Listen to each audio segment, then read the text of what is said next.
So a lot's been made about Kyrie and the turmoil that's going on between him and the Brooklyn Nets. He's looking for a contract extension while the Nets don't really trust him, and truthfully, rightfully so, because the best ability, which is your availability, Kyrie hasn't had in the last couple years. If we're gonna be honest, COVID did play a huge part in that, and Kyrie not deciding to take the needle in his arm, to me, I can't blame him for that, and I'm not gonna blame him for not being there with the Nets due to unforeseen circumstance such as the pandemic occurring. Now, with that being said, basketball is still a business, so at the end of the day, if your team needs you, your team needs you. If you're not available, your bosses can have you on the hook, and quite frankly, they would be valid for doing so. Now, we've gotten to a point where Kyrie and the Brooklyn Nets have come to an impasse when it comes to his contract extension, where he thinks he deserves a lot more money, and the Brooklyn Nets, being that Kyrie hasn't been there, they don't believe he deserves the kind of extension he's looking for. Now, personally, I believe Kyrie deserves whatever money and extension he is asking for, and that was my personal opinion because he's an otherworldly talent. Guys like Kyrie do not come and go in this league, and where Kyrie is at in terms of maturity level and where his game is and how it's elevated since he even left LeBron, where people might say that was the best version of Kyrie. And at this point, you don't let a player like Kyrie walk without nothing in return. Now, truthfully, as a Lakers fan, I'm not really interested in the other teams that Kyrie is interested in with regards to sign and trade.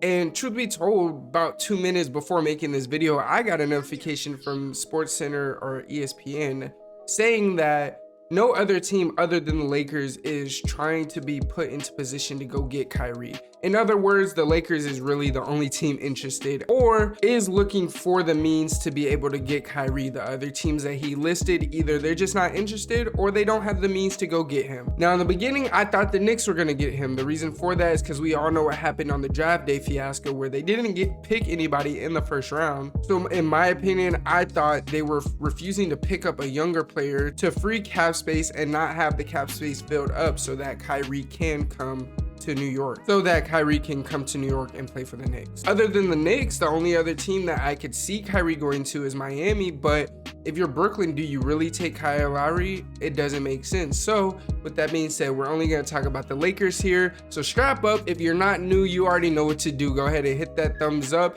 Let me know where you think Kyrie could go and what you think it would take to get Kyrie if you're the Lakers. If you're not new, as always, go ahead and hit that subscribe button. If you find yourself liking this video at the end, hit the thumbs up for me so you can become part of the gang. So with the Lakers, it's a bit of a struggle because of the fact, and it's no secret in the league, that we don't have many tradable assets with regards to our picks, young players, or anything of that nature. Our cap space is in desperation mode, to say the least.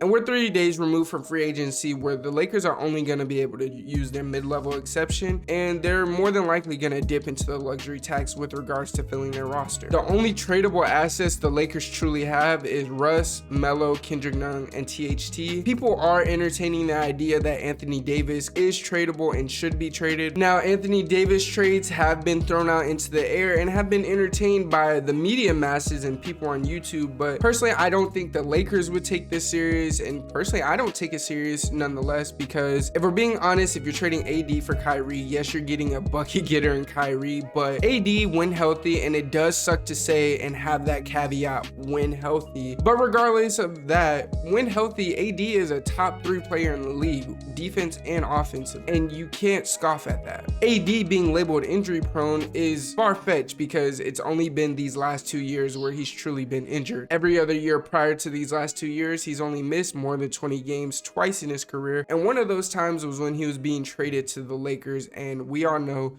New Orleans was holding him out so that he didn't get injured, so that they were able to actually trade. So when it comes down to it, the Lakers, their untouchables are LeBron and AD, while pretty much everyone else, there's reason to believe they can and will be traded. Of course, I feel like personally this is more of a narrative driven situation. Both teams don't really see the benefit in it, and the Lakers, do they really have enough to do this? Of course, at the end of the day, what a story it would be if this is played out. Kyrie and LeBron could reunite for another title after Kyrie asked out of Cleveland to run his own show, and the dominoes would eventually send LeBron to the Lakers, as we all know. And at the end of the day, it would be amazing to see this grown-up, mature Kyrie play with this LeBron that we know LeBron could do what he always could do, but truth be told, this seems like this was LeBron's vision from the get-go. Prior to Kyrie asking out for a trade, I truly believe he wanted to hand the reins over to Kyrie, Cleveland build their team back up, and they do what they do. Now, on the reverse end of the script, from Kyrie's point of view, I can see how you're gonna want to ask out of Cleveland probably a year or two earlier, because you know LeBron's gonna leave, and history shows when LeBron leaves his teams, they don't do pretty well for the foreseeable future. Now, what's difficult with Kyrie going to the Lakers is the fact that if you try to trade Russell Westbrook, you try to match his contract as much as you can with Russell's and you do an even swap, it's hard to see KD wanting to join up with Russ again. And at that point, you're probably gonna have to trade KD. And truth be told, that's the worst case scenario for the Nets. Nunn and THT are the kinds of young players Brooklyn has made the reputation for rehabbing players in the most recent years, with guys like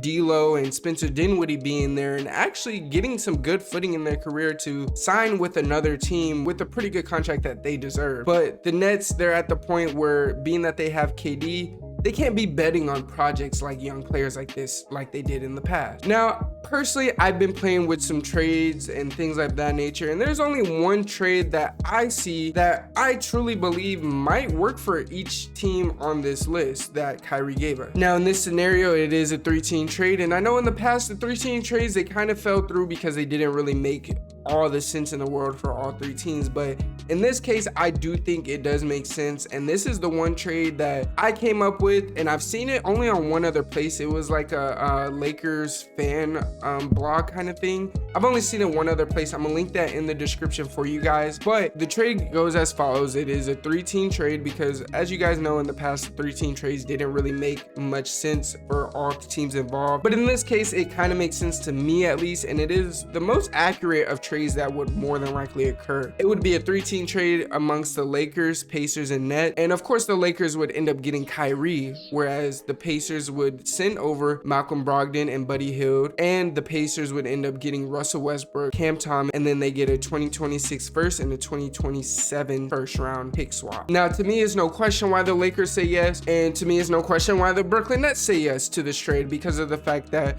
the Lakers get who they want, and the Nets get some guys that are some buckets next to KD that obviously they're not on Kyrie's level, but they are guys that can help KD. And then if they can fill that roster around, they actually would be a threat. Because if we're being honest, Kyrie is getting paid regardless. If we recall back to a couple finals ago when the Bucks won it, you would remember the fact that Brooklyn almost was on the verge of winning a title. I guarantee if Kyrie doesn't go down and get hurt, KD, of course, he probably doesn't have to come down and hit that shot because Kyrie is there to do what Kyrie does. They're going to the finals, and I'm very confident in saying they would have beat the Suns, because the finals 2 years ago, let's face it, that was the true bubble ring, if we're being honest. Too many players were hurt coming off of the shorthand season. Now, the reason I think Indiana says yes to this trade is because the Pacers have a deep backcourt as it is, and it's clear they're looking to build around Tyrese Halliburton and Benedict Mathurin, which is their draft pick from this year's draft. Also, they will likely be trying to be bad this season. They know they're not going to be that good, but they'll try to be even worse. Why? Because the upcoming season is a 7'3" demigod by the name of Victor Wembanyama. I think that's how you say his name. I gotta hear it to know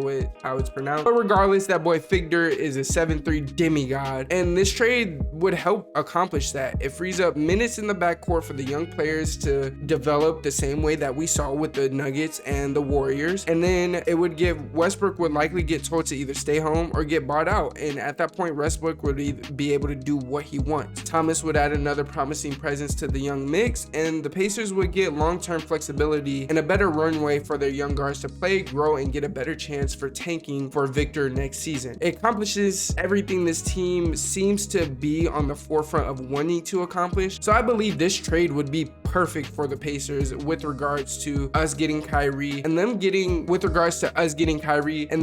the things that they need to accomplish the goals that they want to accomplish, because they're not really a winning team as of right now, and they know that. At the end of the day, this trade hinges on the Indiana Pacers and the Lakers banking on the fact that they want to free up cap space to loom them in as a third team. With the team taking another guard in Benedict Mathurin in the first round, the Pacers might be pushing even harder to release cap cap space. And that's what happens when they trade Malcolm Brogdon and Buddy Hield. And that would end up creating this potential trade package that I think could work for the Lakers. Now, we can never negate the fact that this could just potentially have nothing happen, where Kyrie just stays with the Nets. He's obligated to play his final year, and then he goes into free agency. Now, to me, that's worst case scenario for the Nets, because he's going to end up leaving where you guys get nothing, which more than likely won't happen, and why things like this normally go through once they are already initiated. But regardless of anything else, we do still have to keep that in mind, that that is a possibility, and they could try to trade him at the trade deadline or something of that nature. Let me know what you guys think in the comments down below. Again, if you are new, go ahead and hit that subscribe button, and of course hit that notification bell. If you're not new, hit a thumbs up. Tell me what trade packages you think would be most realistic and that would work for Kyrie. And if you haven't already, go ahead and hit that notification bell just so you're informed with all my latest and greatest videos. And until next time, it is your boy TV with the greatest hoop stories on the tube, and I'm out. Peace.